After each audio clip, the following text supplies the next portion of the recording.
नमस्कार। न्यूज के इकलौते फैमिली शो न्यूज की पाठशाला में आप सभी का बहुत स्वागत। मैं हूं सुशांत सिन्हा। ये वो पाठशाला जहां सबकी क्लास लगती है और सबसे पहले आपको बता दूं कि आज पाठशाला में क्या क्या है और कौन कौन सी क्लास लगेगी। मोदी ट्रंप की मुलाकात का काउंटडाउन शुरू हो चुका है, लेकिन उस मुलाकात के पहले ही कौन सी दो बहुत बड़ी खबरें आ गई हैं, आज आपको वो बताऊंगा। ट्रंप से मिलने से पहले पीएम मोदी का फ्रांस से वो वीडियो आया जो राहुल गांधी को झटका दे देगा। ट्रंप और मोदी की वो डील जो कट्टरपंथियों और डीप स्टेट के लिए काल साबित होगी, आज उनके बारे में भी बात होगी। भगवंत मान और केजरीवाल की मुलाकात की इनसाइड स्टोरी क्या है। पंजाब में सरकार गिरेगी, केजरीवाल पंजाब के सीएम बनेंगे, बहुत सारे गजब के दावे चल रहे हैं। उनकी पूरी सच्चाई वाला चैप्टर लाया हूं। केजरीवाल पर फिर लटकी गिरफ्तारी की तलवार, अब क्या नया होने वाला है यह भी बताऊंगा। इसके अलावा महाकुंभ की बात होगी। सीएम योगी ने रातों रात ऐसा क्या किया कि महाकुंभ का महाजाम खुल गया।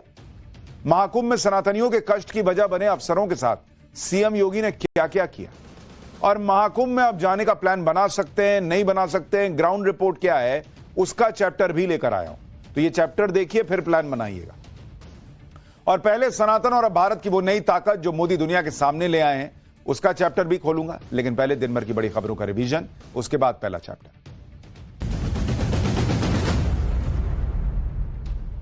ओखला सीट से जीते आम आदमी पार्टी के विधायक को दिल्ली पुलिस तलाश रही है। अमानतुल्लाह खान की गिरफ्तारी के लिए ताबड़तोड़ दबिश चल रही है। अमानतुल्लाह खान पर जामिया नगर में हत्या के प्रयास के एक आरोपी की मदद करने का आरोप। क्राइम ब्रांच आरोपी को पकड़ने गई थी, लेकिन आरोप है कि अमानतुल्लाह खान और उसके समर्थकों ने क्राइम ब्रांच की टीम से ही धक्का मुक्की कर दी और आरोपी भाग गया। विधायक और उनके समर्थकों के खिलाफ पुलिस पर हमला करने और सरकारी काम में बाधा डालने समेत अन्य धाराओं में मामला दर्ज किया गया है।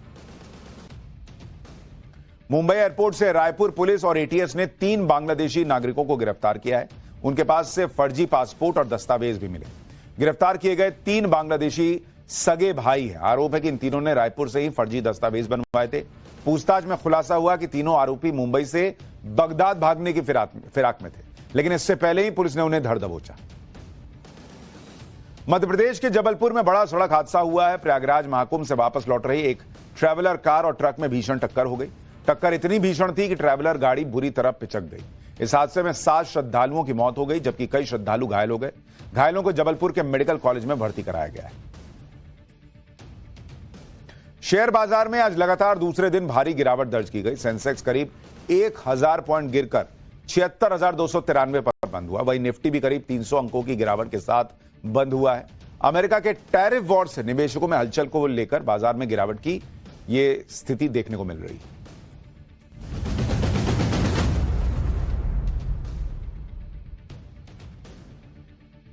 तो ये हो गया दिन भर का रिवीजन है पाठशाला की पहली क्लास। मोदी ट्रंप की मुलाकात का काउंटडाउन शुरू, लेकिन पहले ही 2 बड़ी खबर कौन सी आ गई। ट्रंप से मिलने से पहले पीएम मोदी का फ्रांस से वो वीडियो आया जो राहुल गांधी को झटका देगा क्या। ट्रंप और मोदी की वो डील जो कट्टरपंथियों और डीप स्टेट के लिए काल साबित होगी, सबसे पहले उसका चैप्टर।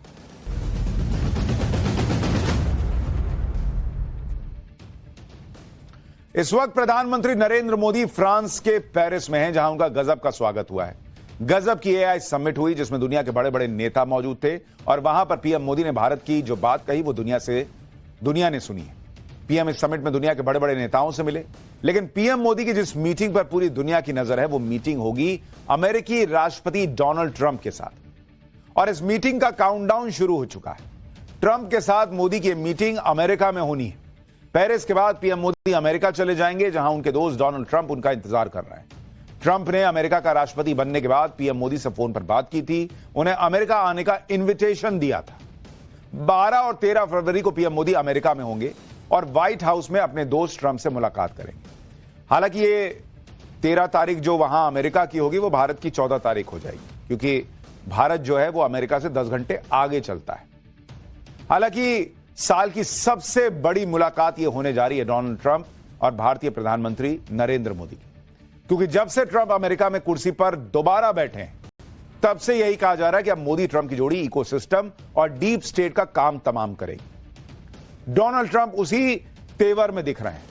यहां नरेंद्र मोदी भी साफ कर चुके थे चुनाव के पहले ही कि 4 जून को रिजल्ट आने के बाद इन लोगों की धार कम होती चली जाएगी। लेकिन यह सब होने कैसे वाला है, अमेरिका में क्या क्या होने वाला है, मोदी और ट्रंप के बीच क्या बातचीत होने वाली है, और उस बातचीत के पहले ही कौन सी बड़ी खबरें आ गई हैं, आज आपको सब बताऊंगा।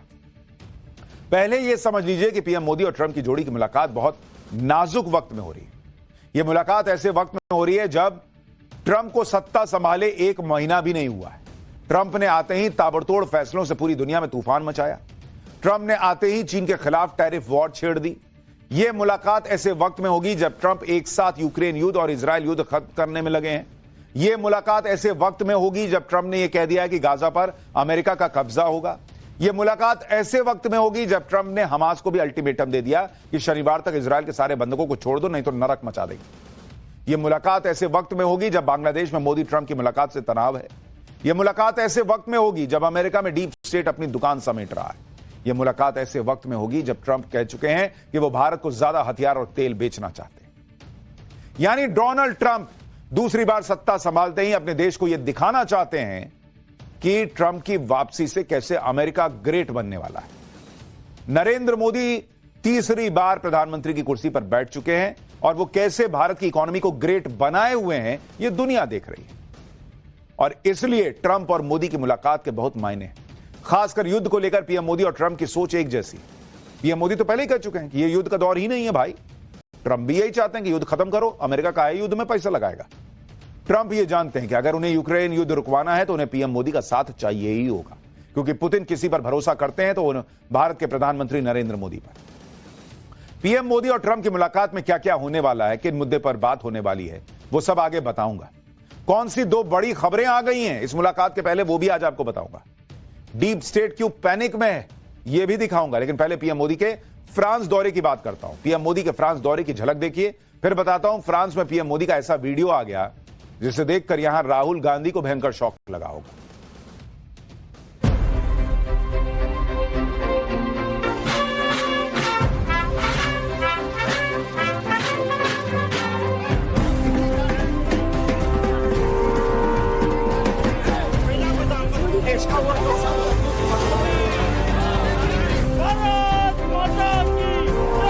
बहुत अच्छा लगा, हमने उनसे हाथ मिलाया, हमें इतना अपनापन लगा उनके साथ।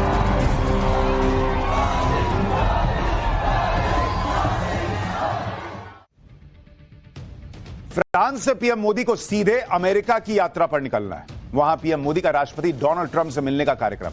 लेकिन वॉशिंगटन में मुलाकात से पहले ही पेरिस में पीएम मोदी ने ट्रंप के साथ होने वाली मुलाकात के लिए माहौल सेट कर दिया।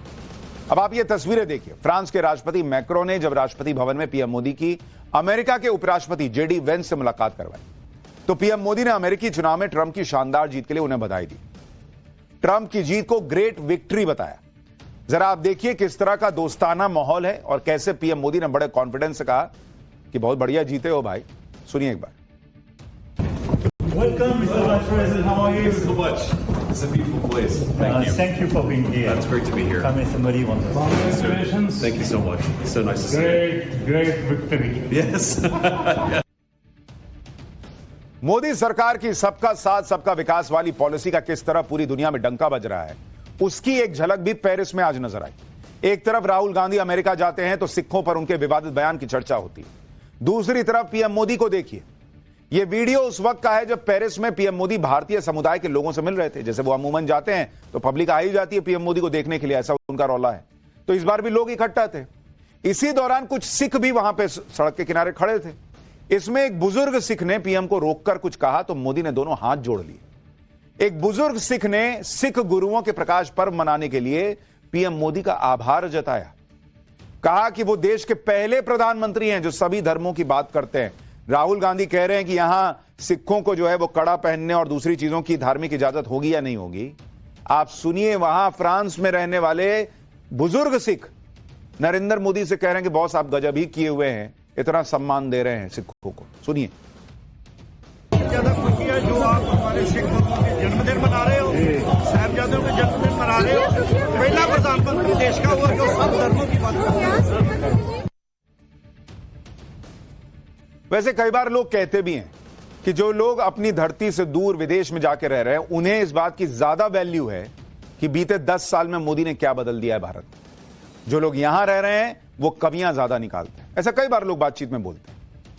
पीएम मोदी खास तौर पर फ्रांस एआई यानी आर्टिफिशियल इंटेलिजेंस समिट में शामिल होने के लिए गए। पीएम मोदी इस समिट की सह अध्यक्षता कर रहे हैं और पीएम मोदी वो नेता हैं जो एआई यानी आर्टिफिशियल इंटेलिजेंस के महत्व को बहुत पहले से समझते रहे, उस पर जोर देते रहे। पीएम मोदी वो नेता हैं जो एआई को सिर्फ मानवता की भलाई के लिए इस्तेमाल होने पर जोर देते हैं और ग्लोबल लेवल पर इसके लिए कुछ नियम तय करने की बात हमेशा करते रहे ताकि इसका दुरुपयोग ना हो। पीएम मोदी ने एआई समिट में बताया कि कैसे भारत एआई की फील्ड में जबरदस्त काम कर रहा है। इसको सुनिए, फिर बताऊंगा कि क्या यह समिट चीन के डीप सीक को जवाब है। We are developing AI applications for public good. We have one of the world's largest AI talent pools. India is building its own large language model considering our diversity.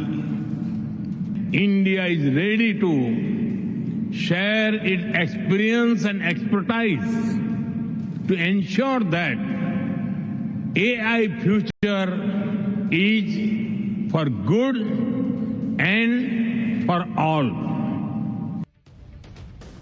प्रधानमंत्री मोदी जिस AI summit में शामिल हुए उसका मकसद सब लोगों तक सेफ एआई की पहुंच को सुनिश्चित करना है, यानी किसी एक देश का एकाधिकार ना हो आर्टिफिशियल इंटेलिजेंस पर। एआई के दायरे को बढ़ाना इस समिट का मकसद है और इस समिट में इको फ्रेंडली एआई पर जोर दिया गया। यह समिट ऐसे वक्त में हो रहा है जब एआई की फील्ड में चीन ने नया धमाका किया। चीन ने लो कॉस्ट और बहुत पावरफुल एआई डीप सीक को लॉन्च किया। दूसरी तरफ एआई के क्षेत्र में अमेरिकी कंपनियों का भी दबदबा है, यानी दुनिया में अमेरिका और चीन के बीच एआई की रेस लगातार बढ़ती जा रही है और उसमें चीन का घुसना यह भी दिखाता है कि चीन हर जगह तो कब्जा करना चाहता। तो नरेंद्र मोदी का इस समिट में शामिल होना चीन के उस एकाधिकार वाली सोच को भी तोड़ने जैसा है। ऐसे में इस समिट के जरिए भारत ने यह भी मैसेज दिया कि वो भी एआई की रेस में बहुत पीछे नहीं है और पीएम मोदी का इस बात पर भी जोर है कि कहीं ये एआई कुछ चंद देशों का ताकतवर हथियार बन के ना रह जाए। वो चाहते हैं कि इसमें किसी का विशेषाधिकार ना हो, बल्कि ये मानवता की भलाई के लिए इस्तेमाल हो, ना कि हथियार की होड़ के तौर पर। पीएम मोदी ये अच्छी तरह जानते हैं कि आने वाला वक्त एआई का ही है। वो बहुत पहले से एआई की फील्ड में भारत के होमवर्क को मजबूत करने में लगे। जैसे लोकसभा चुनाव के दौरान पीएम मोदी ने यह खुद बताया था कि उन्होंने अपना 2047 का विकसित भारत का प्लान एआई की मदद से बनाया था। इस वक्त भारत में 706 एआई टेक कंपनी है। पिछले 5 साल में इन कंपनियों ने करीब 20,000 करोड़ की फंडिंग हासिल की। साल 2027 तक भारत का एआई मार्केट 1,46,000 करोड़ तक पहुंच जाएगा, जो कि करीब 25 से 35% के सालाना ग्रोथ के साथ होगा। इस वक्त दुनिया में भारत दूसरा सबसे बड़ा एआई टैलेंट बेस बन चुका है। दुनिया के दूसरे देशों की तुलना में भारत में आर्टिफिशियल इंटेलिजेंस की स्किल ग्रोथ 3 गुना है। पिछले साल ही मोदी सरकार ने इंडिया एआई मिशन की शुरुआत की थी और इसके लिए 10,372 करोड़ रुपए का बजट भी आवंटित किया। अर्न्स्ट एंड यंग की रिपोर्ट के मुताबिक एआई भारत की इकोनॉमी को सालाना 1% तक बढ़ा सकता है। इससे अगले 7 साल में भारत की जीडीपी में 6 से 7% की बढ़ोतरी होगी और केवल एआई से ही भारत की इकोनॉमी में कुल $1.5 ट्रिलियन की बढ़ोतरी हो जाएगी। यह कितनी बड़ी बात है, इसे इस बात से समझा जा सकता है कि भारत की जीडीपी अभी 4 ट्रिलियन है। आप सोचिए, इसमें 1.5 ट्रिलियन सिर्फ आर्टिफिशियल इंटेलिजेंस की मदद से जुड़ जाएगा, जो अपने आप में बहुत बड़ी बात है। और इसलिए नरेंद्र मोदी क्या कर रहे हैं, इसके इंपॉर्टेंस को समझिए बॉस। उनका मिशन क्लियर है, 2047 का टारगेट रख दिया है, तो उसके लिए काम करना है। इससे आपको यह समझ आ गया होगा कि पीएम मोदी का भारत को जो टॉप 3 इकोनॉमी में लाने का टारगेट है, उस टारगेट को जल्द से जल्द पूरा करने के लिए पीएम मोदी ने भारत की इकोनॉमी में एआई यानी आर्टिफिशियल इंटेलिजेंस वाला इंजन लगा दिया है। पेरिस के एआई समिट में शामिल होने से पहले पिछले 2 महीने में ही पीएम मोदी ने एआई की फील्ड में काम करने वाले दिग्गजों से भी मुलाकात की। जैसे 28 दिसंबर को परप्लेक्सिटी एआई के सीईओ अरविंद श्रीनिवास से पीएम मिले थे। 4 जनवरी को इंफोसिस के पूर्व सीईओ एमडी विशाल सिक्का से मिले। 6 जनवरी को पीएम मोदी ने आईटी सेक्टर की दिग्गज कंपनी माइक्रोसॉफ्ट के भारतीय मूल के सीईओ सत्या नडेला से मुलाकात की थी। 7 जनवरी को पीएम ने अमेरिका के तत्कालीन national security adviser Jack Sullivan से मुलाकात की थी। दोनों के बीच डिफेंस सेक्टर में एआई के इस्तेमाल पर बात हुई। बॉस, आप नरेंद्र मोदी का होमवर्क देख रहे हैं। एआई पे समिट में शामिल होने फरवरी में जाना है, उसके पहले एआई के लिए काम करने वाले सारे बड़े दिग्गजों से मिलकर अपना होमवर्क करके गए वहां पे।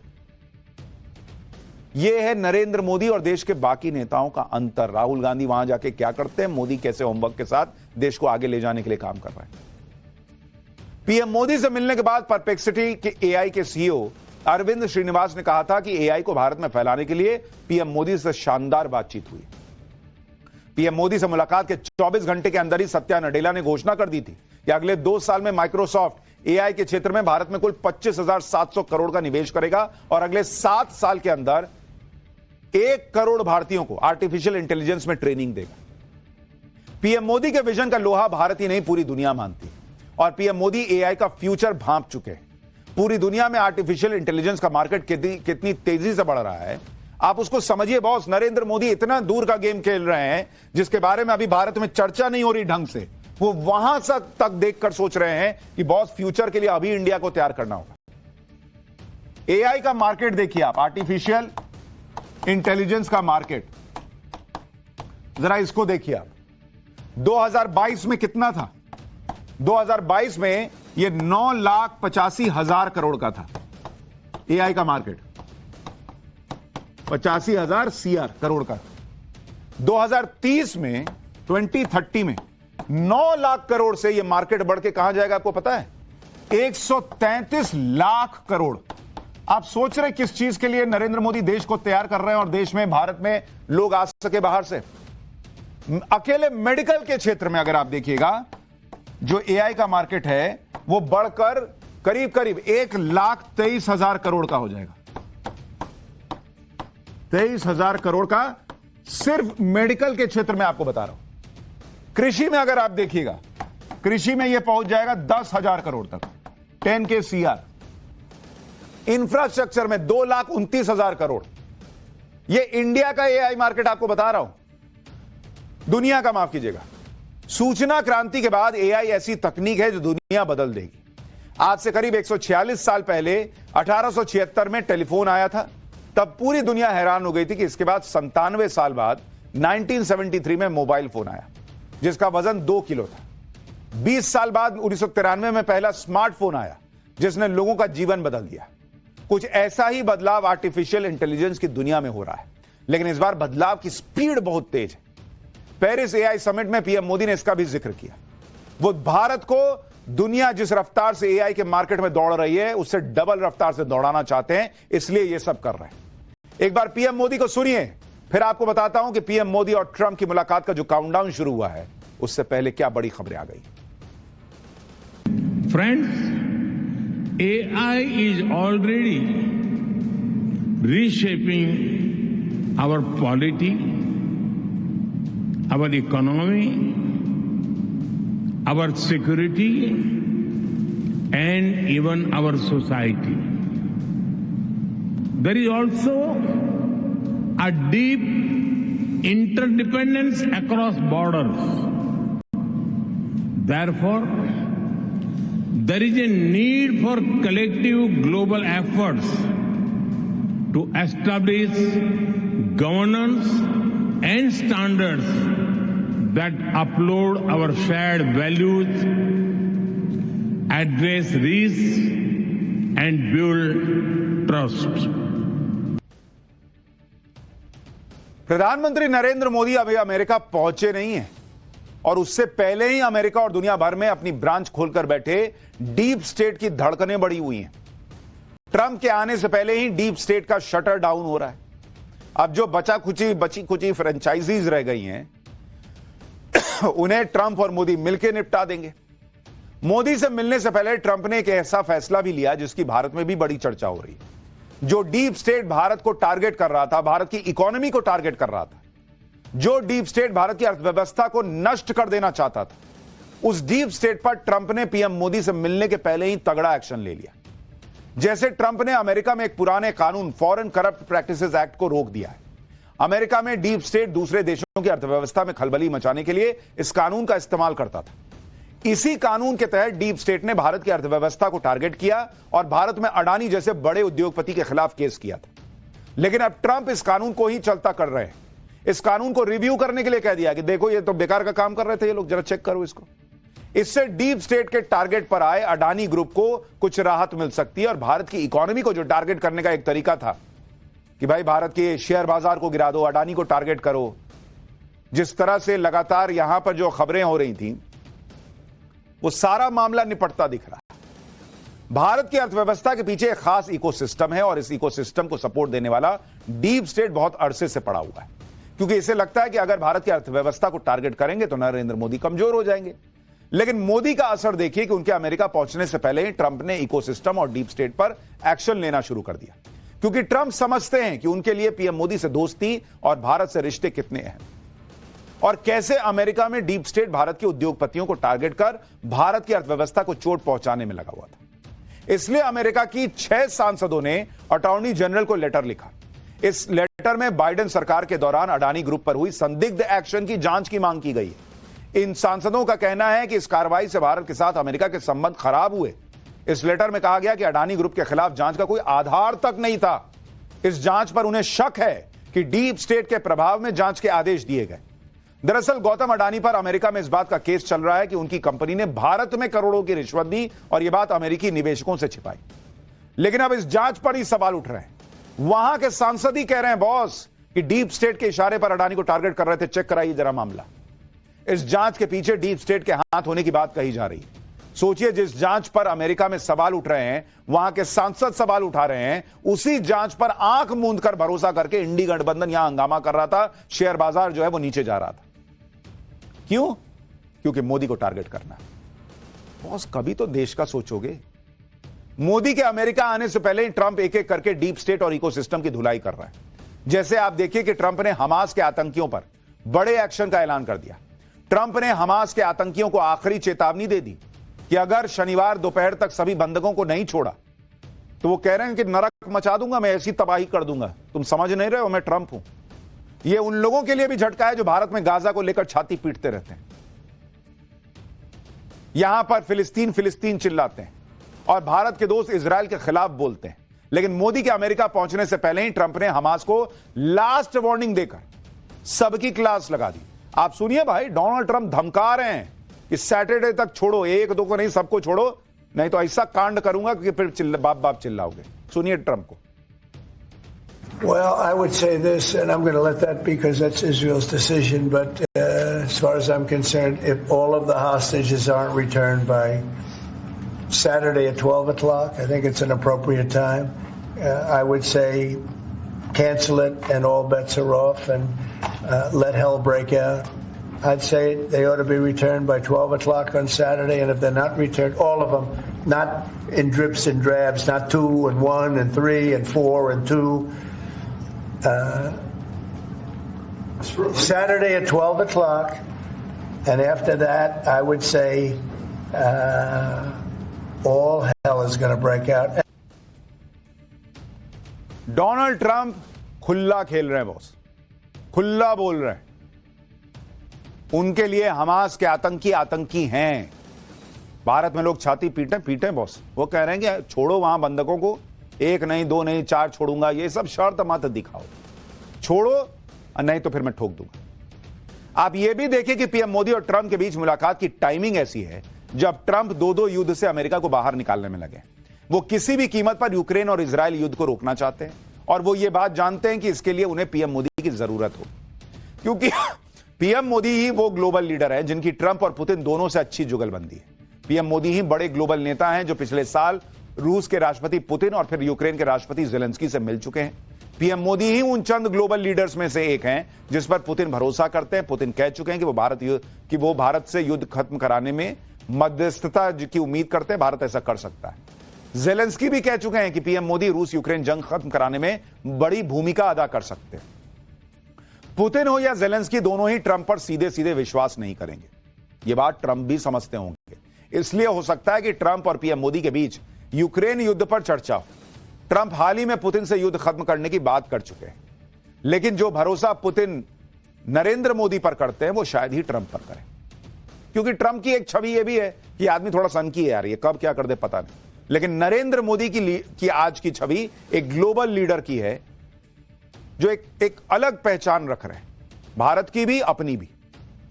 अब यह समझिए कि पीएम मोदी और ट्रंप जब मिलेंगे तो होगा क्या क्या। भारत के लिहाज से यह मीटिंग कितनी इंपॉर्टेंट है, अमेरिका के लिहाज से यह मीटिंग कितनी अहम है और दुनिया की नजर इस मीटिंग पर क्यों होगी। भारत के नजर से यह मीटिंग क्यों अहम है और पीएम मोदी ट्रंप से क्या बात करने वाले हैं, इसके संकेत खुद पीएम मोदी दे चुके हैं। अपने दौरे से पहले पीएम मोदी ने कहा था कि राष्ट्रपति डोनाल्ड ट्रंप के न्योते पर अमेरिका जा रहा हूं। पीएम मोदी ने कहा कि वो अपने दोस्त से मिलने के लिए उत्सुक है। हालांकि प्रेसिडेंट ट्रंप की ऐतिहासिक जीत के बाद यह पहली मुलाकात होगी, लेकिन उनके पास डोनाल्ड ट्रंप के पहले के कार्यकाल में साथ काम करने की बहुत अच्छी यादें हैं। पीएम मोदी ने कहा कि दोनों देश अपने संबंधों को और मजबूत करेंगे। टेक्नोलॉजी, ट्रेड, डिफेंस, एनर्जी और सप्लाई चेन के मुद्दे पर बात होगी। पीएम मोदी के अमेरिका दौरे में जब वो ट्रंप के सामने बैठेंगे तो इस पर दुनिया की नजर हो, क्योंकि बड़ी बड़ी डील्स हो सकती है। जैसे दोनों देशों के बीच बड़ी डिफेंस डील पर मुहर लग सकती है। भारत और अमेरिका के बीच अमेरिकी सेना की सबसे घातक बख्तरबंद गाड़ियों की खरीद और मिलकर प्रोडक्शन करने के सौदे पर बात चल रही है। इसके साथ ही फाइटर जेट्स के इंजन को लेकर भी डील फाइनल राउंड में पहुंच गई है। दरअसल भारत और अमेरिका के बीच अमेरिकी कंपनी जनरल डायनेमिक्स की स्ट्राइकर बख्तरबंद गाड़ियों का मिलकर प्रोडक्शन करने को लेकर लंबे समय से बात चल रही है, जिनका इस्तेमाल अमेरिकी सेना भी करती है। सूत्रों के मुताबिक डील के तहत भारत अमेरिका से anti tank guided missile system से लैस 100 से ज्यादा स्ट्राइकर्स खरीद सकता है और भारत में ही उनका प्रोडक्शन शुरू कर सकता है। इसके अलावा भारत में फाइटर जेट इंजन के प्रोडक्शन पर भी दोनों देशों के बीच 2023 में डील हो चुकी है। इस डील को फाइनल करने के लिए HAL यानी हिंदुस्तान एरोनॉटिक्स लिमिटेड के अधिकारी आने वाले हफ्तों में अमेरिकी अधिकारियों और अमेरिकी कंपनी जनरल इलेक्ट्रिक की एरोस्पेस यूनिट के अधिकारियों के साथ बैठक करने वाले हैं। पीएम मोदी के अमेरिका दौरे से पहले राष्ट्रपति ट्रंप कह चुके हैं कि फेयर ट्रेड रिलेशनशिप बनाने के लिए भारत को अमेरिका से ज्यादा सुरक्षा उपकरण खरीदने चाहिए। पीएम मोदी भी कह चुके हैं कि उनके अमेरिकी दौरे में दोनों देशों के बीच टेक्नोलॉजी, ट्रेड, डिफेंस, एनर्जी और सप्लाई चेन में पार्टनरशिप और मजबूत होगी। पीएम मोदी और ट्रंप के बीच भारत में अमेरिका से LNG यानी लिक्विड नेचुरल गैस इंपोर्ट बढ़ाने पर भी बात हो सकती है, क्योंकि मोदी की अमेरिकी यात्रा से पहले ही भारत और अमेरिकी तेल कंपनियों में इसको लेकर बातचीत चल रही है। भारत दुनिया का चौथा सबसे बड़ा LNG एक्सपोर्टर देश है। अभी कतर के बाद अमेरिका भारत के लिए LNG का दूसरा सबसे बड़ा सप्लायर है। वर्ष 2023 में भारत ने अमेरिका से करीब 30 लाख टन LNG इंपोर्ट किया था। अब अमेरिका से भारत और ज्यादा LNG खरीद सकता है, क्योंकि ट्रंप ने LNG इंपोर्ट परमिट पर प्रतिबंध हटा दिया, क्योंकि अभी जो कहा मैंने, इंपोर्टर देश है भारत, बड़ा इंपोर्ट करता है। यह बात भारत के लिए खुशखबरी है, क्योंकि अभी भारत में कुल ऊर्जा स्रोतों में LNG की हिस्सेदारी सिर्फ 6% है। भारत सरकार चाहती है कि साल 2023 तक यह 15% हो जाए। LNG यानी लिक्विड नेचुरल गैस क्या होती है और कैसे यह CNG से बेहतर होती है, आपको यह भी बताता हूं। दरअसल LNG भी CNG की तरह ही वाहनों के ईंधन के तौर पर काम करती है, लेकिन उससे बेहतर एनर्जी देती है। LNG डीजल के मुकाबले 30 से 40% तक सस्ती पड़ती है और LNG से कार्बन उत्सर्जन भी बहुत कम होता है। दुनिया के कई देशों में LNG का फ्यूल के तौर पर इस्तेमाल हो रहा है। कई देशों में तो इससे ट्रेन भी चलती है। भारत सरकार अगले कुछ सालों में हाईवेज पर LNG पंप्स लगाने की योजना पर काम कर रही है और इसलिए पेट्रोलियम मंत्री हरदीप सिंह पुरी ने भी कहा है कि भारत दुनिया के किसी भी देश से LNG इंपोर्ट करने के लिए तैयार है। मोदी और ट्रंप की मुलाकात उस वक्त होने वाली है जब डोनाल्ड ट्रंप के टैरिफ वॉर की धमकियों से भी दुनिया सहमी। ट्रंप ने मैक्सिको, कनाडा, चीन पर टैरिफ लगाने का ऐलान कर दिया था, लेकिन भारत पर अभी तक कोई टैरिफ नहीं लगाया है ट्रंप ने। इस मामले में भारत को लेकर ट्रंप के स्टैंड पर अभी भी आशंकाएं हैं, जिस पर कई बातें ट्रंप और मोदी की मीटिंग के बाद क्लियर होंगी। जैसे ट्रंप ने स्टील और एल्यूमिनियम पर 25% टैरिफ लगा दिया, तो इससे भारत को नुकसान होगा, क्योंकि भारत से स्टील, एल्यूमिनियम अमेरिका भी खरीदता है। टैरिफ लगाने का मतलब यह है कि सामान का महंगा हो जाना और डिमांड का घट जाना, जिससे सप्लाई भी कम हो जाएगी और इससे भारत को नुकसान हो जाएगा। ट्रंप इस बात पर जोर दे रहे हैं कि अमेरिका से जो भी सामान बाहर के देशों में जा रहा है, वहां पर उस सामान पर लगने वाला टैक्स कम, जिससे अमेरिका का सामान वहां ज्यादा बिके। ट्रंप चाहते हैं कि अमेरिका का दूसरे देशों के साथ ट्रेड में बैलेंस बने। जैसे भारत को अमेरिका करीब $73 बिलियन का सामान बेचता है, लेकिन भारत से करीब $119 बिलियन का सामान खरीदता है। अमेरिका भारत से लड़ नहीं सकता, क्योंकि अमेरिका के लिए भारत इसलिए भी जरूरी है क्योंकि चीन से डोनाल्ड ट्रंप को लड़ना है। यह बिना भारत के मदद के मुमकिन नहीं है। इसलिए मोदी ट्रंप के बीच में यह बातचीत हो सकती है कि एक दूसरे का नुकसान किए बिना कैसे कोई ट्रेड डील की जाए जिससे दोनों देशों का फायदा हो। इसलिए आप देखिए कि मोदी ट्रंप मुलाकात से पहले ही भारत ने हाई एंड बाइक्स और लग्जरी कार पर इंपोर्ट ड्यूटी को बजट में ही घटा दिया। ये बाइक्स और कार ज्यादातर अमेरिका से आती थी, यानी नरेंद्र मोदी सरकार ने भी डोनाल्ड ट्रंप को फीलर भेजा। कि भाई देखो मैं तुम्हारी समस्या क्या है समझ रहा हूं। कहा जा रहा है कि भारत कई सेक्टर्स में अमेरिका से आने वाले उत्पादों पर टैरिफ में छूट दे सकता है और खरीद को बढ़ा सकता है। ट्रंप को भी मार्केट चाहिए, भारत से बड़ा कोई मार्केट मिल नहीं सकता, इसलिए ट्रंप अपने टैरिफ वॉर में भारत को लाने की गलती नहीं करेंगे। टैरिफ को लेकर जो भी मुद्दे हैं वो मोदी ट्रंप जब आमने सामने बैठेंगे तो ये मसले आसानी से सॉल्व हो जाएंगे, क्योंकि डिप्लोमेसी में लड़ना भिड़ना नहीं चलता, डिप्लोमेसी में गिव एंड टेक चलता है, जिससे दोनों देशों का फायदा हो। डोनाल्ड ट्रंप को पहले ही पता है कि नरेंद्र मोदी जो है वो टफ आदमी है, वो भारत का हित तो छोड़ेंगे नहीं, इसलिए ट्रंप ने चीन को तो टारगेट किया, कनाडा को टारगेट किया, लेकिन भारत को नहीं किया। उनको पता है कि मोदी से बैठकर बात करनी होगी, पहले ही टैरिफ वॉर शुरू कर दूंगा मोदी के साथ तो फिर मोदी कॉम्प्रोमाइज नहीं करेगा, फिर तो बड़ी दिक्कत हो जाएगी। इसलिए मोदी और भारत को नहीं छुआ डोनाल्ड ट्रंप ने। अब दोनों मिलेंगे, दोनों की मुलाकात 13 तारीख को शाम 4:30 बजे अमेरिकी टाइमिंग से होनी है, यानी उस वक्त भारत में 14 तारीख के सुबह के 3 बज रहे होंगे। भारत में होगा वैलेंटाइन डे। अब वैलेंटाइन गिफ्ट कौन किसको देगा दोस्ती वाला, वो तो भगवान ही बताएगा, समय बताएगा, बताएंगे आपको हम। लेकिन फिलहाल पाठशाला में अगली क्लास, भगवंत मान और केजरीवाल की मुलाकात हुई है। इनसाइड स्टोरी क्या है? पंजाब में सरकार गिरेगी, केजरीवाल पंजाब के सीएम बनेंगे, गजब के दावे चल रहे हैं, इनकी सच्चाई क्या है? केजरीवाल पर फिर गिरफ्तारी की तलवार लटक गई है क्या? अब क्या नया होने वाला है? अब इसका चैप्टर।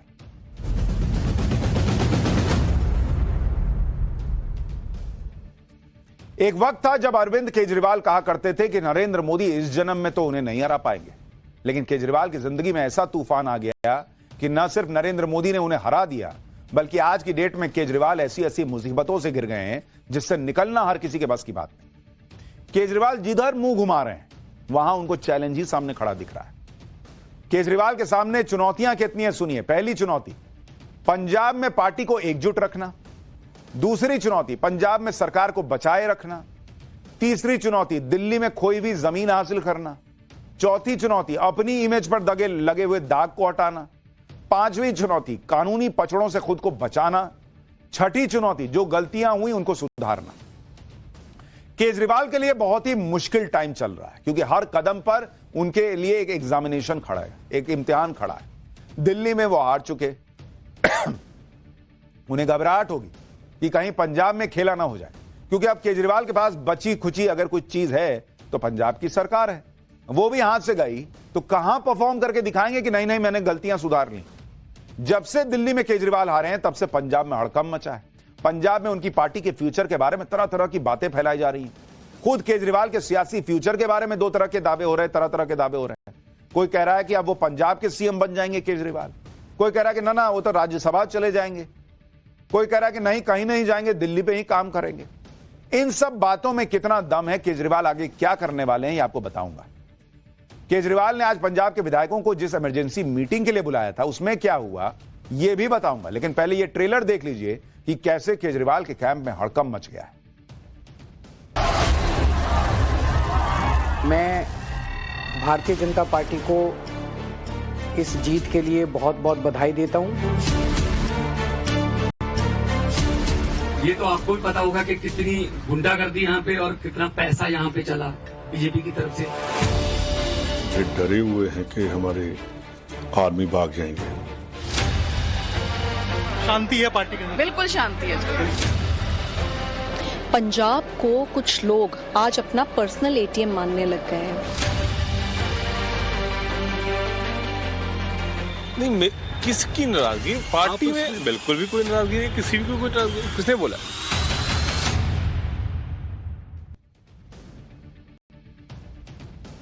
दिल्ली में हार के बाद केजरीवाल के सामने सबसे पहली चुनौती पंजाब की है।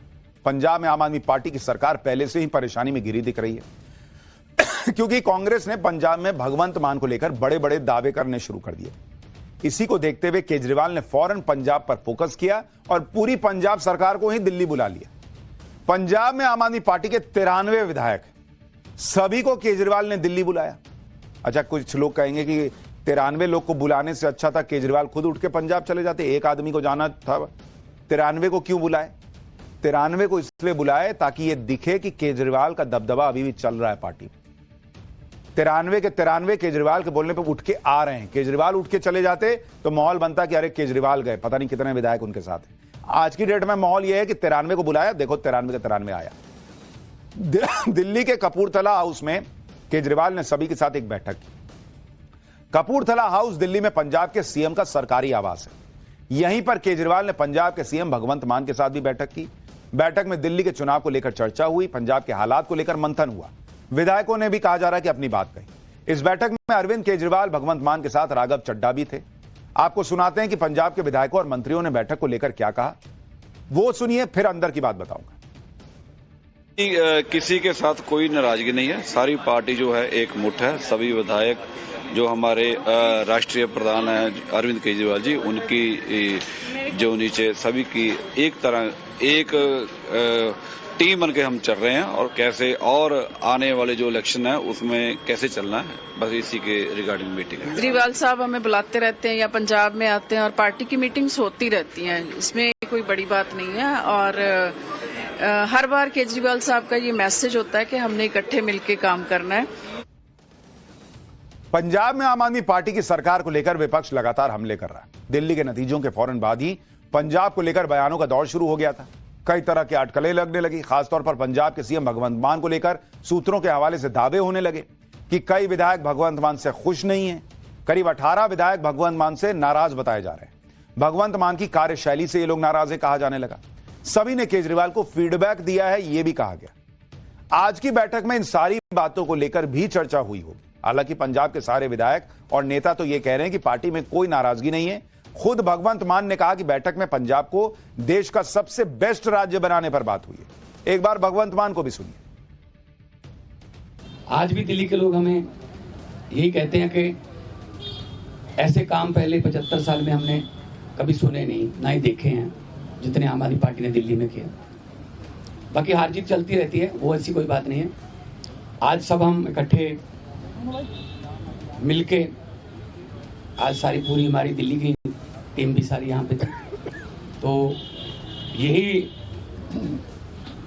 एक तहैया किया है कि हम पंजाब को 2 साल पड़े अभी, पंजाब को एक ऐसा मॉडल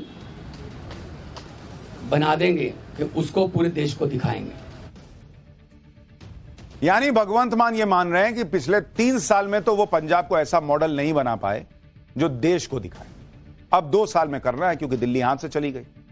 दरअसल पंजाब में नेता प्रतिपक्ष कांग्रेस के प्रताप सिंह बाजवा हैं। उन्होंने एक बयान दिया था जिसके बाद आम आदमी पार्टी में हलचल तेज हो गई और केजरीवाल भी एक्टिव हो गए। दिल्ली के नतीजों के बाद ही प्रताप सिंह बाजवा ने कहा था कि आम आदमी पार्टी में कभी भी फूट हो सकती है। आपके 30 विधायक कांग्रेस के संपर्क में हैं। खुद भगवंत मान केंद्रीय गृह मंत्रालय के संपर्क में। अब इस बयान पर में कितनी सच्चाई है ये तो प्रताप सिंह बाजवा ही बता सकते हैं, लेकिन इसने केजरीवाल की भी नींद जरूर उड़ा दी होगी। दिल्ली में हार के बाद अगर पंजाब में कुछ होता है तो वो आम आदमी पार्टी के लिए खतरे की घंटी होगा। हालांकि भगवंत मान कह रहे हैं कि ऐसी कोई बात नहीं है। सुनिए कांग्रेस के आरोप पर भगवंत मान का जवाब, फिर बताता हूं कि केजरीवाल क्या करने वाले हैं। ये डरे हुए हैं कि हमारे आदमी भाग जाएंगे। जो पार्टी हर बार यही कहती है कि हमारे आदमियों को 20 करोड़, 50 करोड़, 15 करोड़ में खरीद रहे हैं, एफआईआर कराने की बजाय एफआईआर नहीं कराते तो ये बोलते हैं। तो जो वहां से भागकर आ रहे हैं, आज चीफ मिनिस्टर कैबिनेट की मीटिंग भी कर सकते थे। तो ये देखिए अलग अलग जो पार्टियां उनको इनके एमएलए कांटेक्ट कर रहे हैं। प्रताप बाजवा पिछले 2.25 साल से यही कह रहे हैं, तो उनको कहने दो, उनके पास है नहीं। उनको बोलो जी हमारे विधायकों की बात गिनती मत करो, अपने गिन लो दिल्ली में कितने हैं, तीसरी बार। तो मतलब वो तो कहते रहते हैं, पहले भी कहते थे 40 आ रहे हैं, 20 आ रहे हैं, ये इनकी फितरत है, कहने दो। यानी भगवंत मान तो कह रहे हैं कि भैया वो तो बोलते हैं, उनका क्या है, बोलने दो, हमारे सारे विधायक इंटैक्ट।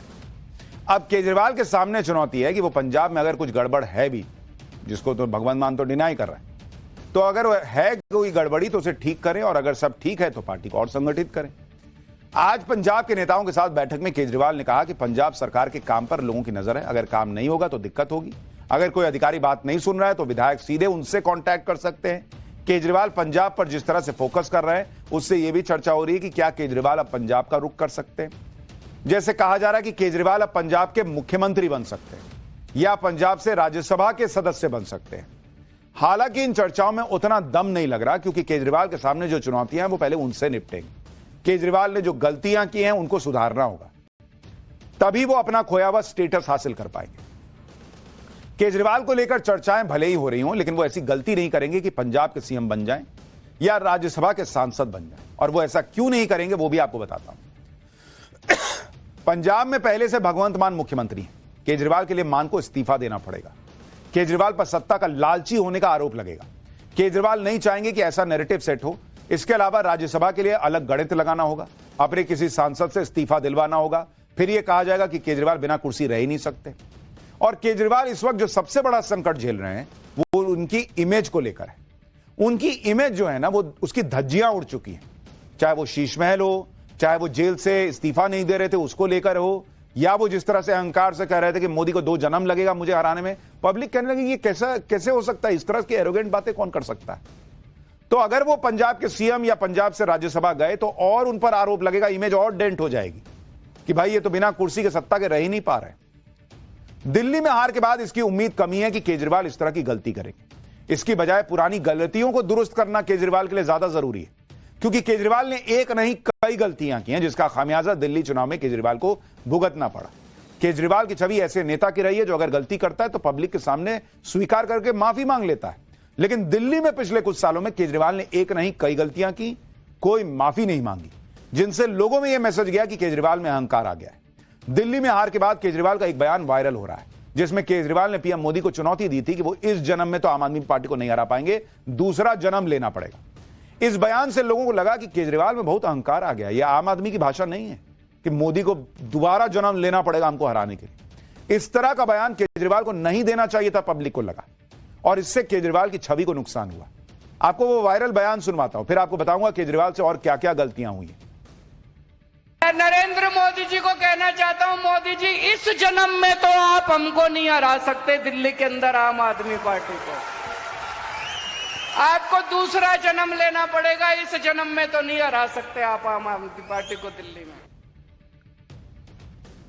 बात सिर्फ इस तरह के बड़बोले बयानों की नहीं है। इसके अलावा भी केजरीवाल ने कई ऐसे काम किए जिससे उनकी छवि पर डेंट लगा। केजरीवाल ने पहले तो अपने लिए शीश महल बनवाया। शीश महल पर विवाद हुआ तो उसे डिफेंड करते रहे। शीश महल के जवाब में पीएम आवास का मुद्दा उठाने लगे। केजरीवाल चाहते तो गलती मानकर विवाद खत्म कर सकते थे, कहते कि हां ठीक है मैं बहक गया था, भटक गया था, अब नहीं रहूंगा शीश महल में।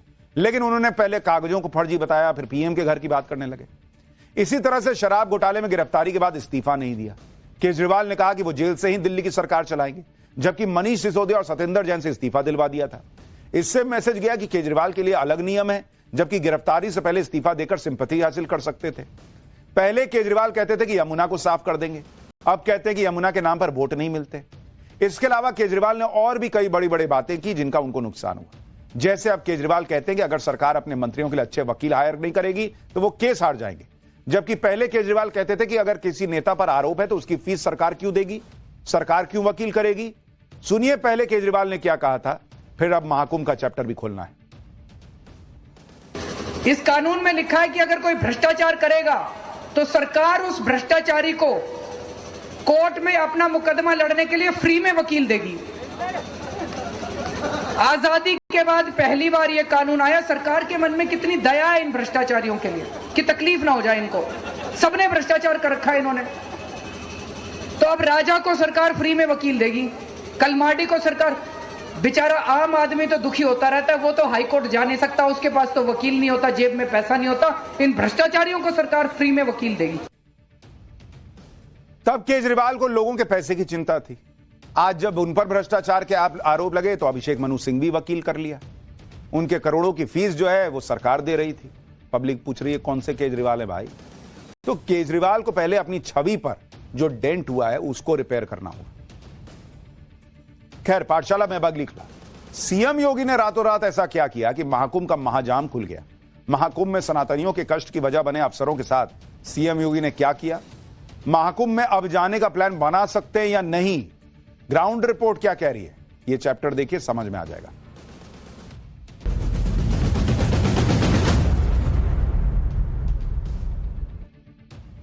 रामचरितमानस की एक चौपाई है जिसमें तुलसीदास जी ने कहा है कि भय बिनु होई न प्रीति, यानी कई बार काम करवाने के लिए भय का होना जरूरी है।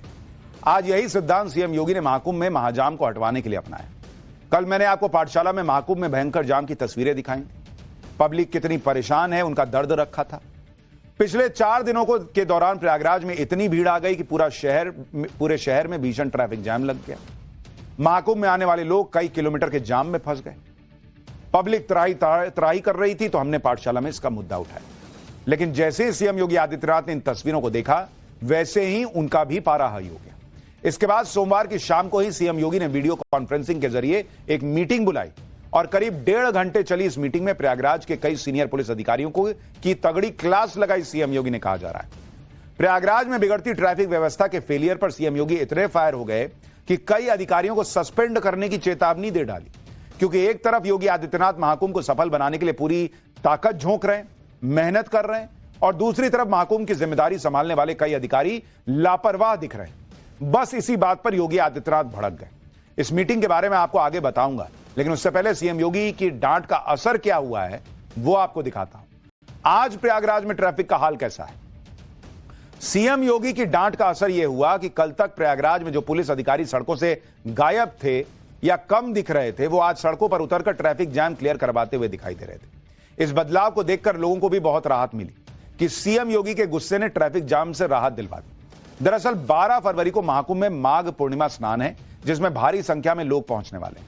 योगी महाकुंभ में कोई भी अव्यवस्था बर्दाश्त करने के मूड में न पहले थे न अभी है, इसलिए योगी ने अब अपनी नई टीम को महाकुंभ में उतार दिया है। योगी आदित्यनाथ ने 28 आईएएस, आईपीएस और पीसीएस अफसरों को प्रयागराज भेजा है। कल के माघ पूर्णिमा स्नान की तैयारियों के लिए एसटीएफ चीफ अमिताभ यश को महाकुंभ में उतार दिया गया है। सीएम योगी का ऑर्डर एकदम क्लियर है कि अब ट्रैफिक मैनेजमेंट में कोई कमी नहीं रहनी चाहिए।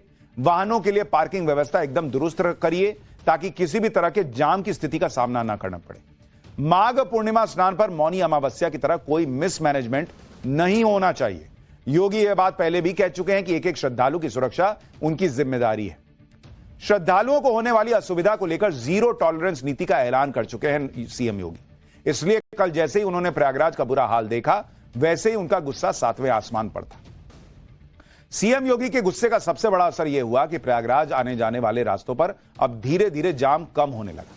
प्रयागराज में व्यवस्थाएं अब ठीक होती दिख रही हैं। कल तक जिन सड़कों पर भयंकर जाम था, वहां आज ट्रैफिक चलने लगा है। यह प्रयागराज वाराणसी हाईवे की वो 2 तस्वीरें हैं, जिसमें एक कल की तस्वीर है, आप देखिए बाईं तरफ कल की तस्वीर है, जाम ही जाम है, और दूसरी तस्वीर आज की है। कल 13 किलोमीटर का लंबा जाम था, जबकि आज लोगों को इस जाम से थोड़ी राहत मिली। अब इस हाईवे पर ट्रैफिक चलना शुरू हो गया है। इस बदलाव का सबसे बड़ा कारण यह है कि बाहर से आने वाले वाहनों को शहर के बाहर अस्थायी पार्किंग की ओर डाइवर्ट किया जा रहा है। शहर के बाहर गाड़ियों को रोकने की वजह से आज प्रयागराज शहर पूरी तरह से जाम होने से बच गया। अब यहां से शटल बसेस के जरिए श्रद्धालुओं को संगम तट तक ले जाया जा रहा है। तो बॉस, पब्लिक यही पूछ रही कि यही काम पहले कर लेना था ना। जब इतने लोग आ रहे हैं, आपको दिख रहा है कि इतने लोग आ रहे हैं, अव्यवस्था हो रही है, लोग जाम में फंस रहे हैं, तो भाई ये पहले व्यवस्था करनी थी। कोई पाठशाला में दिखाए खबर, कोई सीएम नाराज हो, क्लास लगे अधिकारियों की, तब ये सब कर रहे हैं, तो पब्लिक को भी लगेगा कि भाई पहले कर लेते। प्रयागराज का हाल जानने के लिए हमारे रिपोर्टर की एक ग्राउंड रिपोर्ट भी देखिए कि अभी क्या स्थिति है। इस वक्त हम मौजूद हैं वाराणसी प्रयागराज हाईवे पर, जहां से संगम की दूरी 10 से 12 किलोमीटर की है। बीते 2 दिनों से तस्वीरें निकल के सामने आ रही थी, जाम की, भीषण जाम की तस्वीरें निकल कर आ रही थी, जहां पर गाड़ियों की लंबी कतार दिख रही थी। लेकिन फिलहाल अभी जो स्थिति बीते 2 दिनों से थी, उस तरीके की हालात जो है यहाँ पे नजर नहीं आ रहे हैं। लेकिन गाड़ियों को यहीं से मूव कर दिया जा रहा है, टर्न करके यहीं पर अस्थायी जो पार्किंग बनाई गई है वहीं पर इन गाड़ियों को पार्क कर दिया जा रहा है, जिसके चलते शहर के अंदर जो ट्रैफिक व्यवस्था है वो सामान्य रूप से नजर आ रही है। इसके बाद के पॉइंट के आगे से जाने नहीं दिया जा रहा है। दरअसल महाकुंभ का आयोजन सीएम योगी के लिए एक बहुत बड़ी जिम्मेदारी है, इसलिए वो इस महापर्व के साथ कोई समझौता बर्दाश्त नहीं कर सकते। यही वजह है कि कल जबकि ट्रैफिक जैम की तस्वीरें सोशल मीडिया पर वायरल हुई, पाठशाला में हमने ये मुद्दा उठाया, तो सीएम योगी ने वीडियो कॉन्फ्रेंसिंग के जरिए प्रयागराज के एडीजी भानु भास्कर और एडीजी ट्रैफिक सत्यनारायण को भी खूब खरी खोटी सुनाई। यहां तक कह दिया कि अगर हालात नहीं सुधरे तो सस्पेंड कर दूंगा। सूत्रों के मुताबिक योगी प्रयागराज एडीजी भानु भास्कर से कह रहे थे कि महाकुंभ मेले में आप ही सारी व्यवस्था संभाल रहे थे, लेकिन जैसे ही भगदड़ हुई आपने दूसरे अफसरों को आगे कर दिया। इसके जवाब में एडीजी भास्कर कुछ ज्यादा बोल नहीं पाए। इसके बाद योगी ने एडीजी ट्रैफिक के सत्यनारायण से योगी ने कहा कि जब वीकेंड पर दिल्ली एनसीआर में पिकनिक स्पॉट्स पर भीड़ हो जाती है तो आपको अंदेशा नहीं था कि महाकुंभ में शनिवार रविवार को ज्यादा भीड़ होगी। इसके आगे योगी ने यहां तक कह दिया कि आपके काम का रवैया तो निलंबित करने जैसा है कि सस्पेंड कर देना चाहिए, ऐसी हालत है आपकी। इस बात को सुनकर सभी अधिकारियों की हवाइयां उड़ गईं। खबर तो यह भी है कि योगी ने अधिकारियों को लास्ट अल्टीमेटम देते हुए कहा कि महाकुंभ में 29 जनवरी को मची भगदड़ के बाद भी उनका रवैया वही है जो बर्दाश्त से बाहर है। अब यह भी देखिए कि योगी की फटकार का असर क्या हुआ। प्रयागराज की सड़क पर बड़े बड़े अधिकारी उतर गए। एक वीडियो देखिए जिसमें आप प्रयागराज के पुलिस कमिश्नर तरुण गाबा को देख पाएंगे। दिखाइए जरा तस्वीर, अभी आ रही है थोड़ी देर में। तो इसमें दिखता है कि बड़े बड़े अधिकारी खुद सड़क पर उतर रहे हैं, उनके साथ एडिशनल सीपी अजयपाल शर्मा वगैरह सब उतरे। प्रयागराज के एडिशनल कमिश्नर एन कोलांची भी आज अपनी पूरी टीम के साथ पूरे शहर में घूम घूमकर ट्रैफिक को मैनेज करते दिख रहे थे। ये तस्वीरें देखिए। इसी तरह प्रयागराज के एडिशनल कमिश्नर विशाल यादव भी सड़क पर उतरकर यह भरोसा दिला रहे हैं कि प्रयागराज में अब ट्रैफिक कंट्रोल में। अगर आप भी महाकुंभ में जाने की तैयारी कर रहे हैं तो पहले नई ट्रैफिक एडवाइजरी के बारे में अपडेट ले लीजिए ताकि महाकुंभ यात्रा में आपको किसी तरह की परेशानी का सामना न करना पड़े। कल के हालात को देखकर आज महाकुंभ मेला क्षेत्र नो व्हीकल जोन घोषित कर दिया गया है।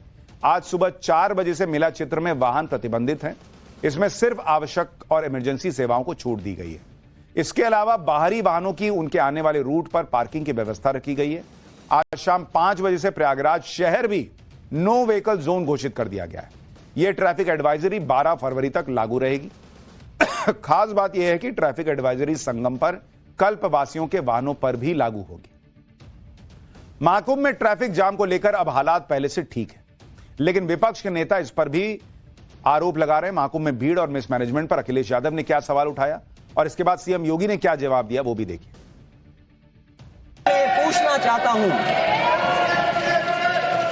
जिस स्नान के लिए प्रधानमंत्री गए हो, देश के राष्ट्रपति गए हो, उपराष्ट्रपति गए हो, मंत्री गए हो, क्या यही विकसित भारत की तस्वीर होगी जिसमें आप ट्रैफिक मैनेज नहीं कर पा रहे हैं? आप हर शहर में यह कहा गया कि कोई शहर से निकले नहीं, सब के सब वहीं पर रुक जाएं, आगे नहीं जा सकते, दर्शन नहीं कर सकते। अगर ये सच्चाई नहीं है, सभापति महोदय, सब बॉर्डर सील हुए हैं, जितना भारत के लोग सब बॉर्डर सील हुए हैं, और फिर चांद पर पहुंचने का क्या फायदा जब जमीन की समस्याएं न दिखती हों आपको? जमीन की समस्याएं न दिखती हों। और सभापति महोदय, मैं सरकार से जानना चाहता हूं वो ड्रोन कहां हैं? वो जो डिजिटल इंडिया की बात कही गई थी वो कहां है? कुंभ में तो हर व्यक्ति आएगा, वहां तो किसी के साथ कोई भेदभाव नहीं है, न जाति का भेद है, न पंथ का भेद है, न क्षेत्र का भेद है, न भाषा का भेद है।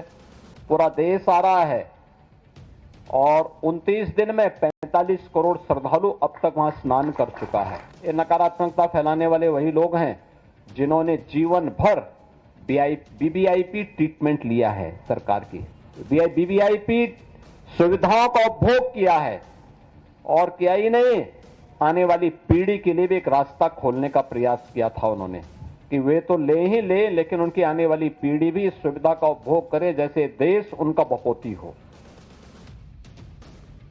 यानी आरोप प्रत्यारोप का दौर भी चल रहा है, लेकिन इतना सब होने के बाद भी महाकुंभ में स्नान करने के लिए लोगों में के उत्साह में कमी नहीं आई है। आज देश के दिग्गज बिजनेसमैन मुकेश अंबानी अपने परिवार के साथ महाकुंभ पहुंचे। खास बात यह है कि मुकेश अंबानी अपने परिवार की 4 पीढ़ियों के साथ महाकुंभ पहुंचे थे। आप तस्वीरें देखिए। मां कोकिला बेन थी, बेटे बहू आकाश और श्लोका और अनंत और राधिका भी थे। मुकेश अंबानी खुद भी थे। पोता पोती पृथ्वी और वेदा को भी लेकर प्रयागराज पहुंचे, जहां उन्होंने अरैल घाट पर पवित्र स्नान किया और संगम में डुबकी लगाई।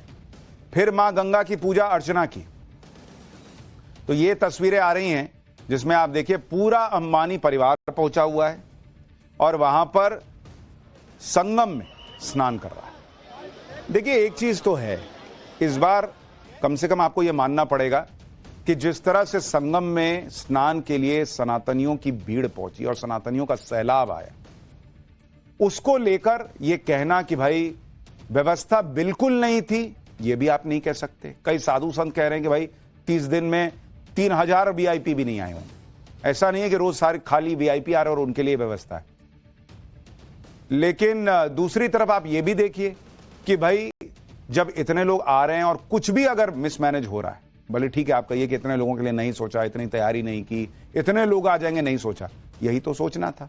और अगर नहीं सोचा, भाई मुख्यमंत्री कह रहे हैं हमने पूरा प्रयास किया, हमने पूरी तैयारी की, लेकिन अधिकारी क्यों लेट डाउन कर रहे हैं, इसको लेकर भी सवाल खड़ा होता है कि भाई ये क्या हो रहा है और क्यों हो रहा है।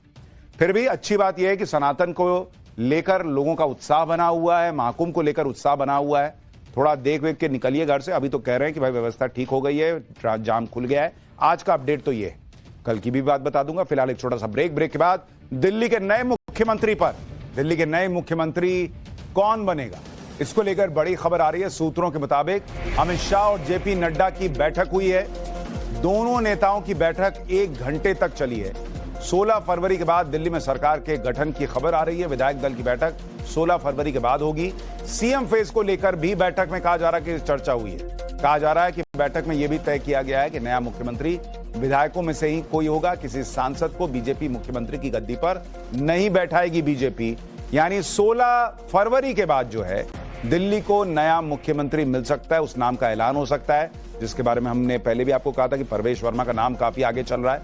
लेकिन आखिर में वो नाम कौन होगा, ये देखने वाली बात है।